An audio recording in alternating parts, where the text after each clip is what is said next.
Hi friends, ഞാനൊരു YouTube channel തുടങ്ങിയിട്ടുണ്ട്. Kavyanjali vlogs എന്ന പേര്. എല്ലാവരും അത് കാണണം, സപ്പോർട്ട് ചെയ്യണം, സബ്സ്ക്രൈബ് ചെയ്യണം.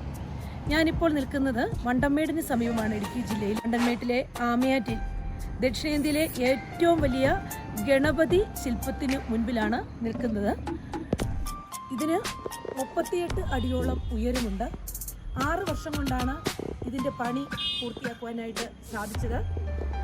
ചേർത്തലയിലെ എരമല്ലൂർ ശിവാനന്ദൻ എന്ന ശില്പിയാണ്, ഏറ്റവും പ്രഗത്ഭനായ ശില്പിയാണ് ഇതിൻ്റെ നിർമ്മാണം പൂർത്തീകരിച്ചത്. ഏകദേശം 6 വർഷങ്ങൾ എടുത്തു എന്നാണ് പറയുന്നത്. അപ്പോൾ ഏകദേശം 32 ലക്ഷത്തോളം രൂപയാണ് ഇതിന് ചിലവായത്. ഇതിൻ്റെ നിർമ്മാണ വേളയിൽ അദ്ദേഹത്തിന് മാരക രോഗം ഉൾപ്പെടെ വളരെയധികം പ്രതിസന്ധികളുണ്ടായി. പക്ഷേ എന്നാൽ വിഘ്നേശ്വരൻ്റെ കടാക്ഷം കൊണ്ട് ഇതെല്ലാം തരണം ചെയ്ത് വളരെ നല്ല രീതിയിൽ ഈ ശില്പത്തിൻ്റെ നിർമ്മാണം പൂർത്തീകരിക്കുവാനായിട്ട് സാധിച്ചു. അപ്പോൾ നമ്മൾ നിൽക്കുന്നത് തേക്കടി മൂന്നാർ റോഡിലാണ്. ഇവിടെ ധാരാളം ടൂറിസ്റ്റുകൾ ദിനം പ്രതി എത്തുന്നുണ്ട്. ഈ ശില്പം കാണുവാനും ഒക്കെ ആയിട്ട് ധാരാളം ടൂറിസ്റ്റുകൾ എത്തുന്നുണ്ട്.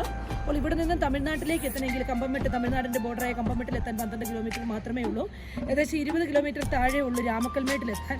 തേക്കടിക്ക് ഏകദേശം 20 കിലോമീറ്റർ മാത്രമേ ഉള്ളൂ. മൂന്നാർ എത്താനായിട്ട് ഏകദേശം 65-70 കിലോമീറ്റർ മാത്രമേ ഉള്ളൂ. അപ്പോൾ ഇടുക്കി ഡാം ഉൾപ്പെടെ വളരെ അതിമനോഹരമായ സ്ഥലങ്ങൾ ഇവിടെ വന്നാൽ കാണുവാനായിട്ട് സാധിക്കും. അതോടൊപ്പം തന്നെ ദക്ഷിണേന്ത്യയിലെ ആദ്യത്തെ ഏലയ്ക്ക പറയെടുക്കുന്ന ക്ഷേത്രം നമ്മുടെ വണ്ടൻമേട്ടിലെ ശ്രീ മഹാഗണപതി ക്ഷേത്രമാണ്.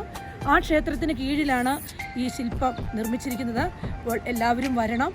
ഇവിടെ ഈ അതിമനോഹരമായ ഇടുക്കിയിലെ ഈ സ്ഥലങ്ങൾ കാണണം. അതോടൊപ്പം തന്നെ ഏറ്റവും മനോഹരമായ ഈ ശില്പം കാണണം. തീർച്ചയായിട്ടും എല്ലാവരെയും ഇടുക്കിയിലേക്ക് ക്ഷണിച്ചുകൊണ്ട് നമുക്കിനി മറ്റൊരു വരാം. നന്ദി, നമസ്കാരം.